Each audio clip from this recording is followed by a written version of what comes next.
The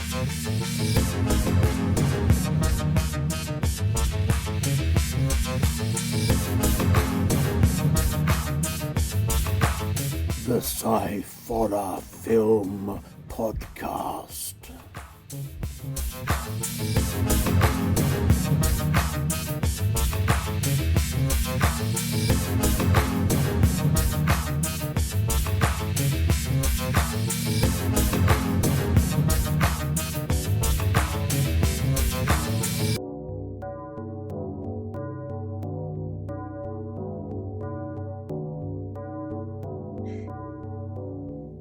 Hello and welcome to the Sciforror Film Podcast. I'm Andy Walker and I'm here as always with my son Scott. Hello, Scott.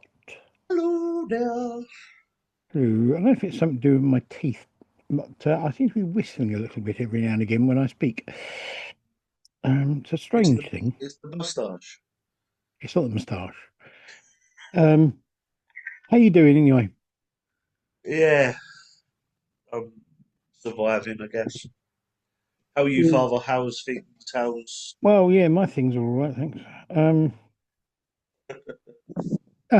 Hanging slightly to the left. And, no, yeah, kind of all right, pretty much the same as always. how's it feel being that extra little bit older now? That extra little bit older, yeah, I'm. I didn't want to say like old because you're not. I just wanted to say like, how's it feel like being that year older? It don't feel a lot different to where it felt a week ago, to be honest. But I must admit that the last year or so, I have actually started feeling my age, and it's kind of like in my head, I'm still sort of like 20, but my body's going, no, no, you're not, mate. I had a conversation I had with my friends. They were like, "This whole life begins at 40 thing." I'm like, "Yeah, but when they don't tell you is up until then, you've got to go through it, and then it's not a long life afterwards." Yeah, no, it's just,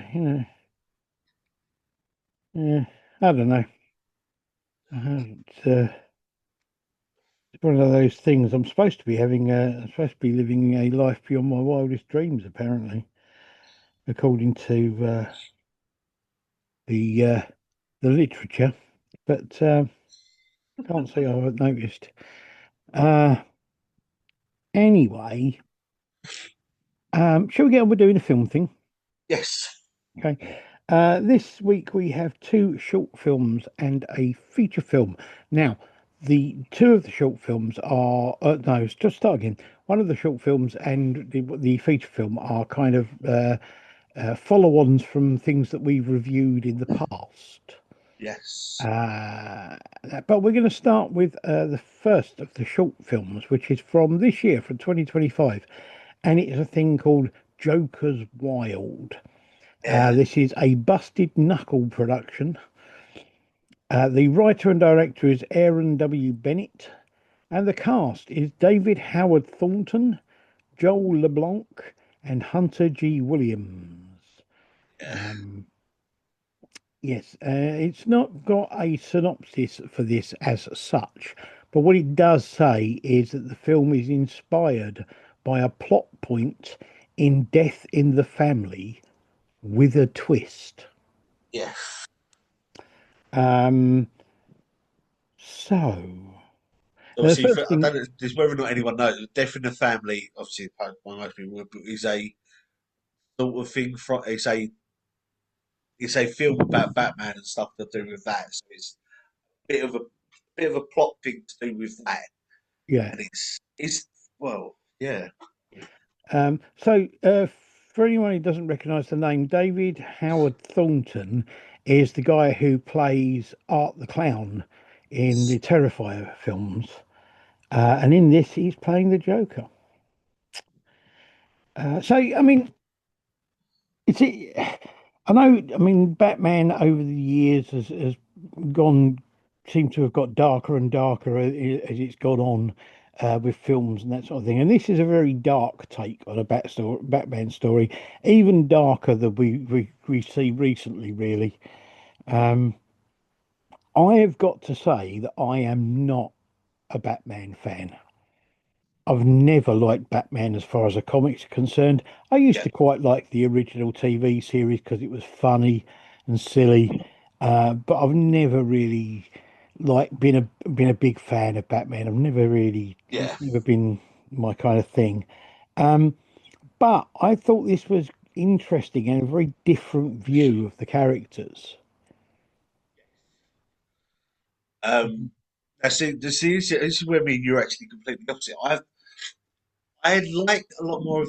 I love the whole DC stuff. I always have done, especially Batman and stuff like that, because it's the whole anti-hero. It's not the good guy, the man that's sort of the shining star. It's as much as I like DC, not a big fan of Superman, but Batman stuff like that because he was the anti-hero, the one that was in the dark.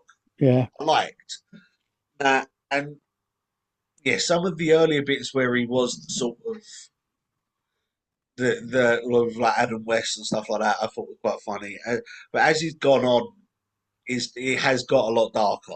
Like a lot of the films have, but a lot of the animations and graphic novels and stuff like that got a lot darker. And I think that this adaptation they've done of the plot, some of the plot bits in it, pushed it that extra step, and I love it.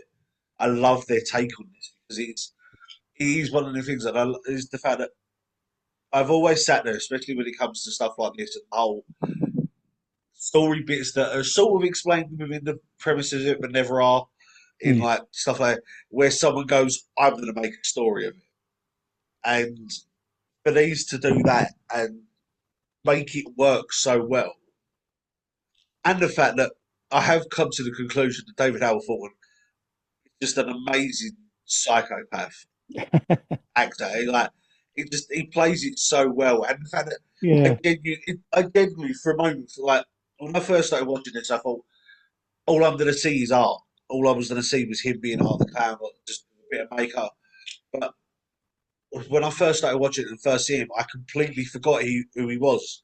I forgot that he played that because he made it his own character.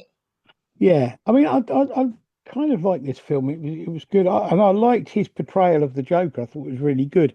The only thing for me is that the kind of the face thing, it was too obviously a mask for me. I think I would have preferred it if it had looked a bit more naturalistic. It looked Yes, like a big plastic mask, and yeah, and that just kind of spoiled it a bit for me. yeah, I see what you mean, but I think that's the thing is the fact that a lot of this has been done. The fact that all of the Jokers, all of the things throughout the year have all done the whole makeup thing to Yeah. make it a unique looking Joker sort of a bit harder now. And I get that what you're saying is it's quite obvious the mark, but I think it sort of works. But I get what you're saying. To have the actual facial expressions, I think probably would have shown a bit more. Yeah, I think if they'd have done prosthetics, but done it as a more naturalistic looking thing rather than it just looking like somebody wearing a mask, Yeah, I think it would have been better. But having said that, I mean, I thought it was pretty good. It's very dark and it's very slasherish, and but it works really well. Um, and it's one of those things because it's like I've always had this thing, which is the fact that I always felt, having read both when I was younger, I always felt that Marvel had the better heroes, but DC always had the better villains. yeah. No, And I kind of like the fact that this film was more about the Joker than it was about Batman and Robin. yeah.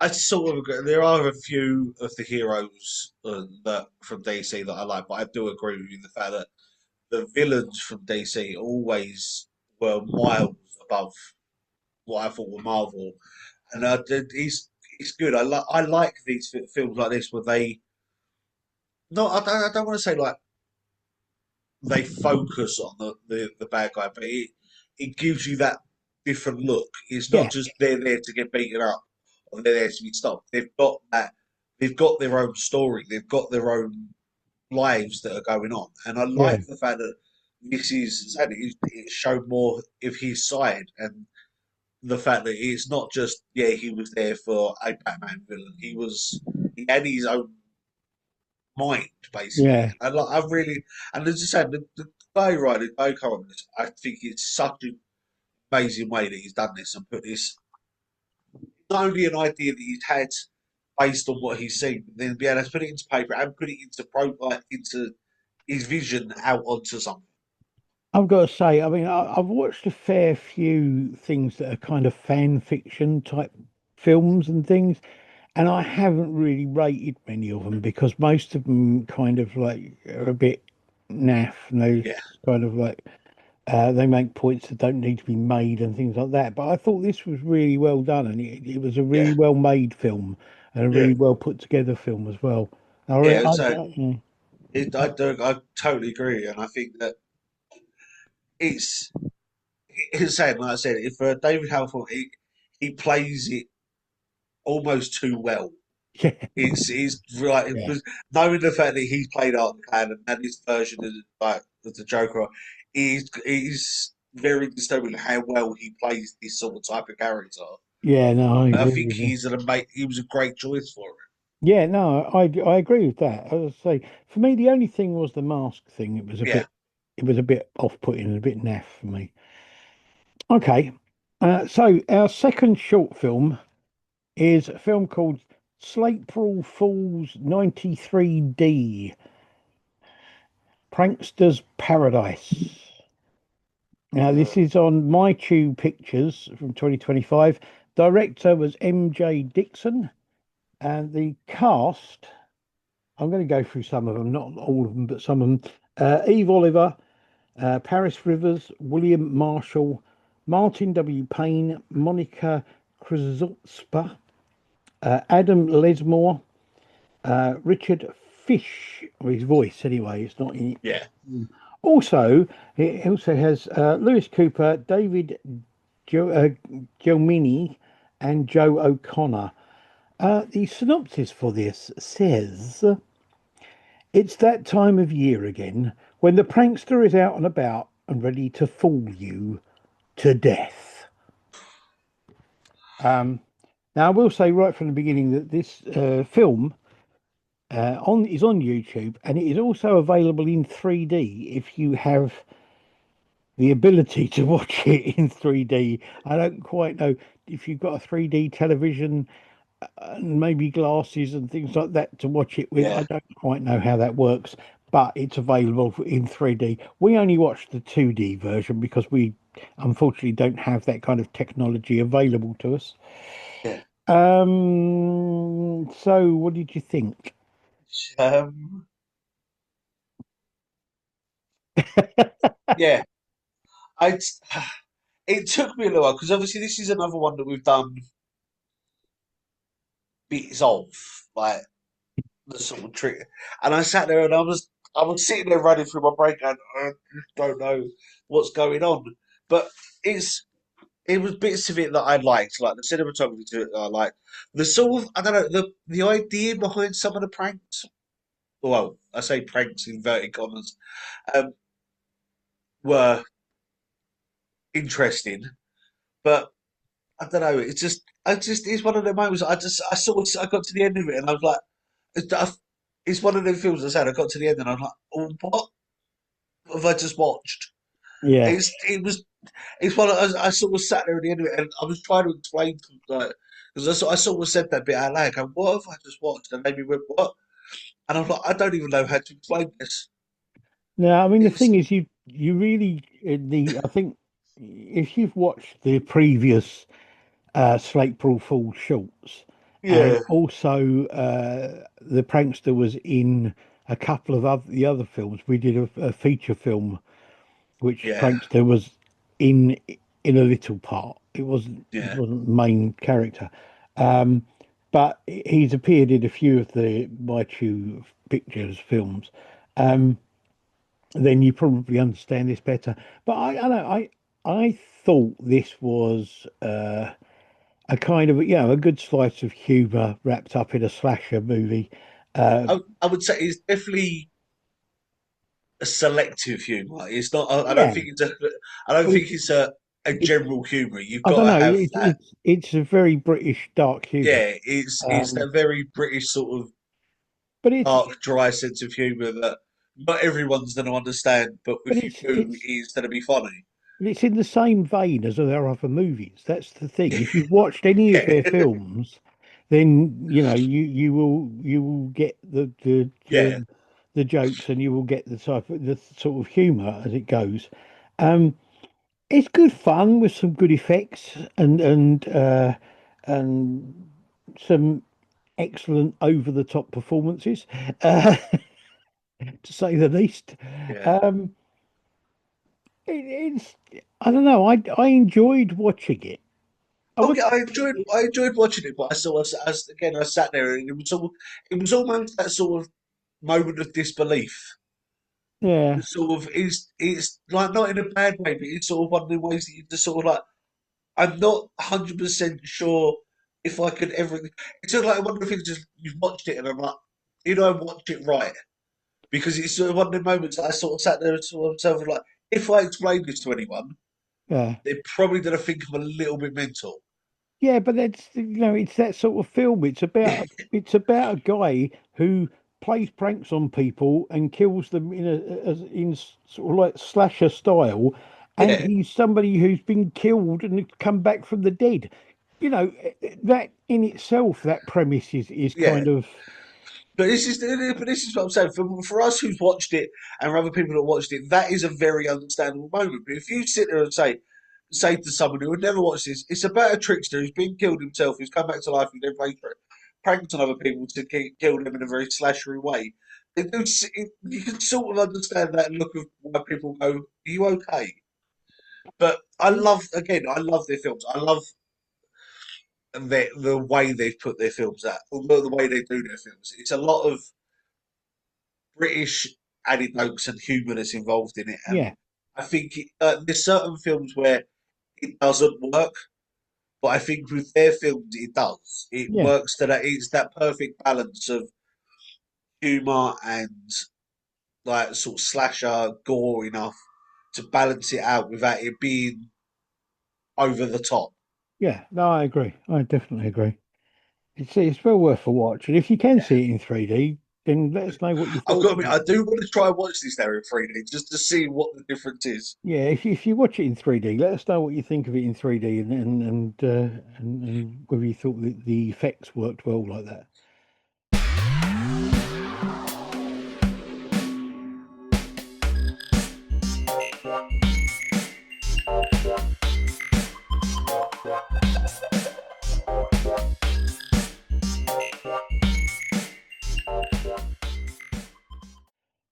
Okay, the feature film for this week is from 2024, and it's the sequel to a film that we reviewed last season.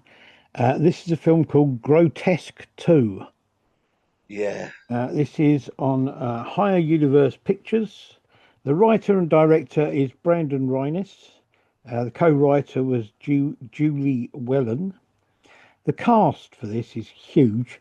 The cast is Elizabeth Chamberlain, Julie Wellen, Adam Keefe, Chris Schuler, Herika Aragon, Tom Anton, Jamie Hill, Gay Andrews, Jessica Pruden, Braden Hamaliuk, Faisal Jan Mohammed, Carl Topping, Laura Fundes, Jarvis Greener,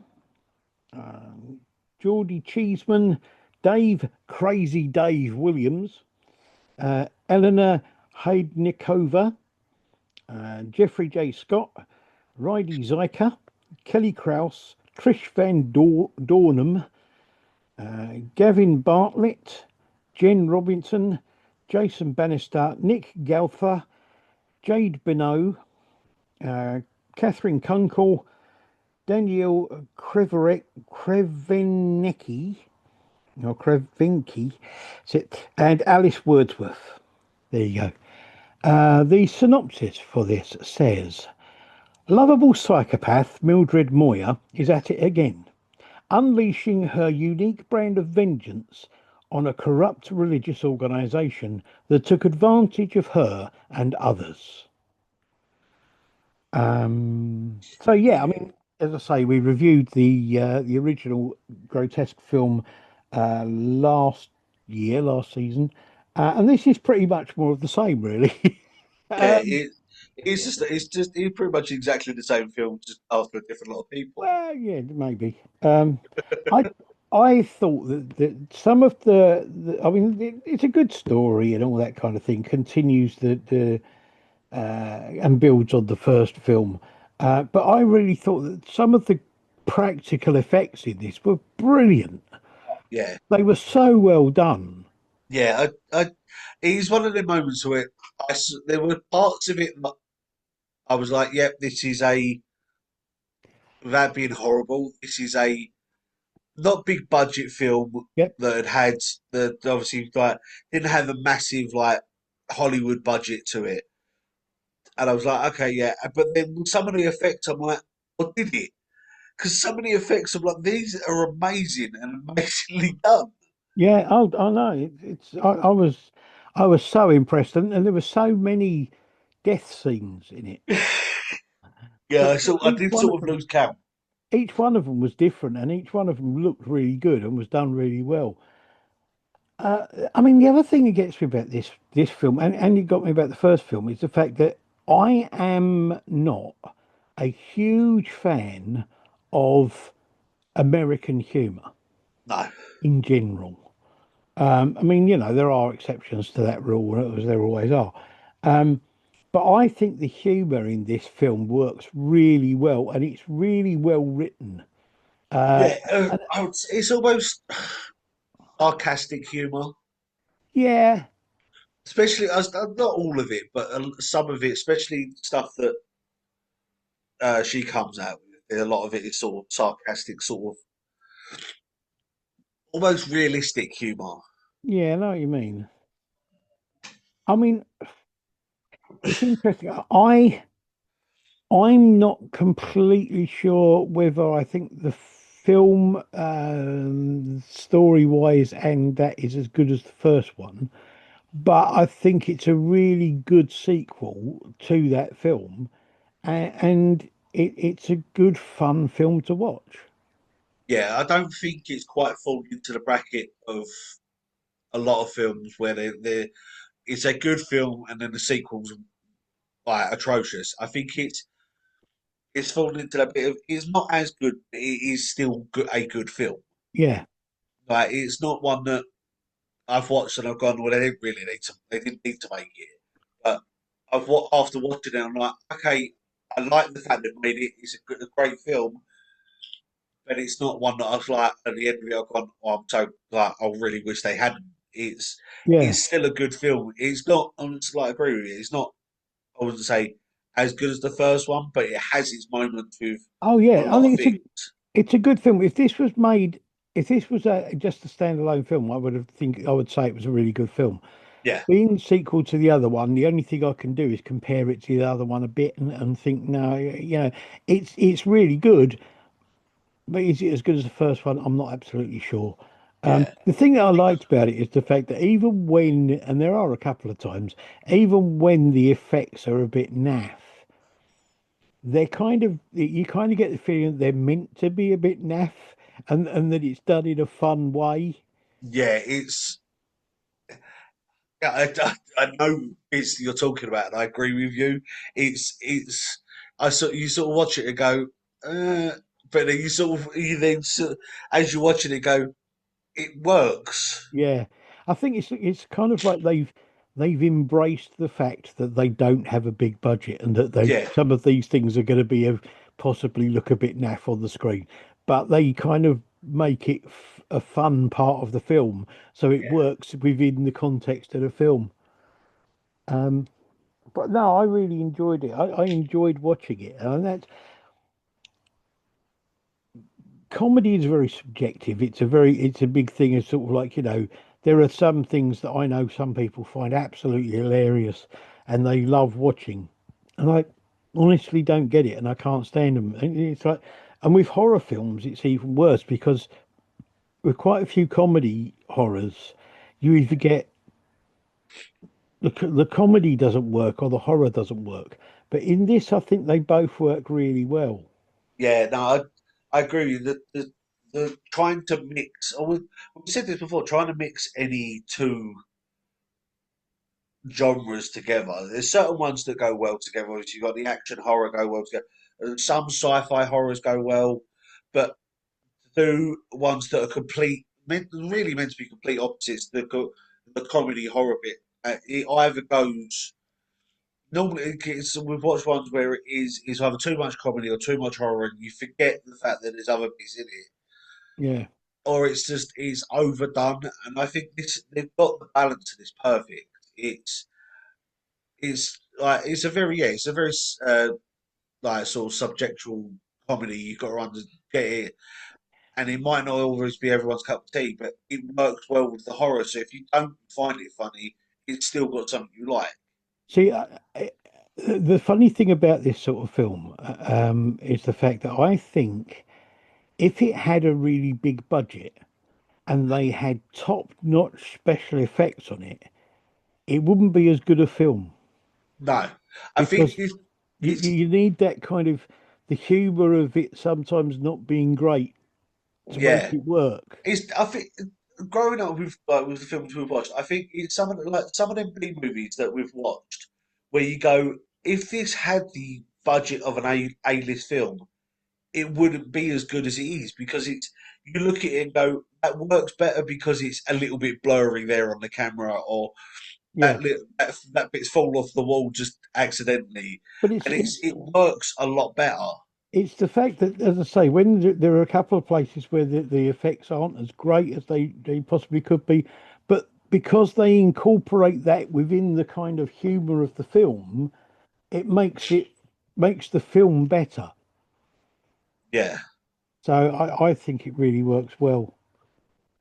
Um, yeah, I thought it was a really good film. I really enjoyed watching it. yeah, I did. I think the same. It's one of it sounds horrible. I don't want to sound it's come across horribly, but I would love to see what these do with a bigger budget. Yeah, no, I But agree with I you. would also like them to know that because you've got that bigger budget, it doesn't mean you have to use it all. Yeah, It's one of the things that they're doing amazingly with these films with the budget they've got and with what they're using. It doesn't mean that if you get a bigger budget, you can go, oh, we can like, scrub them bits or whatever. Because then certain bits like that work. yeah, no, I agree. What was I going to say? Oh no, no, I was going to say something. Then I completely forgot.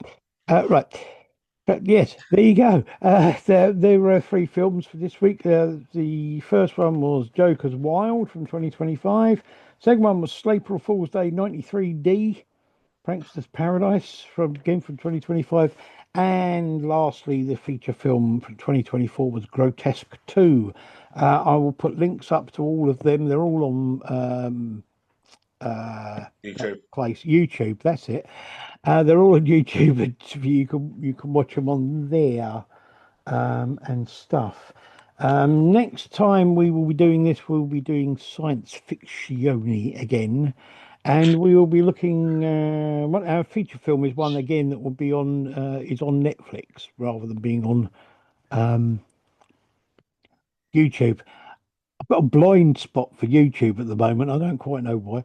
Um, All you need is just a sign in front of you. oh my, but this is going up on YouTube. I would have thought that I would have been able to remember. Um, what was I going to say? I was going to say something. I can't remember what it was.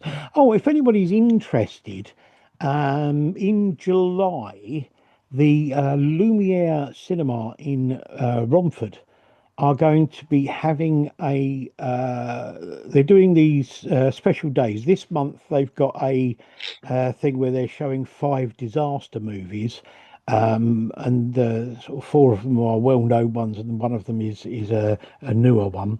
And in July, they are going to be doing the same thing again. Five movies. Four of them are kind of classic movies or ones that you will know that you may not have ever seen on the big screen. And then there is one that is a modern movie, but they don't say what the titles of the films are. You don't find that out until you get there and sit and watch them. But they're all on the same day. They're all in one big like hit. So it's almost like a mini festival in a way, and it's quite reasonably priced, really, considering you're seeing five feature films. It's Yes. £15 for a ticket, Oh which I wow. think is quite good. Yes. So look out for that in July. As I say, five feature films that are all science fiction, and four of them will be classic films, and then one newer one. No idea what films there will be, but it's worth keeping an eye out for. And I think they're going to be doing more of these sort of things in the future. Hopefully, at some point they'll do a horror one as well. Maybe. So there you go. Yes, that's it really from us. Thank you very much, Scott, for your comments and insights and things. It's okay. I'm glad that we could be part of it and get a chance to watch these films and see what they've done. And so, to all of you out there, I would just like to say, Bugger of the month. Um, and if not, why not? So until then, bye. Bye.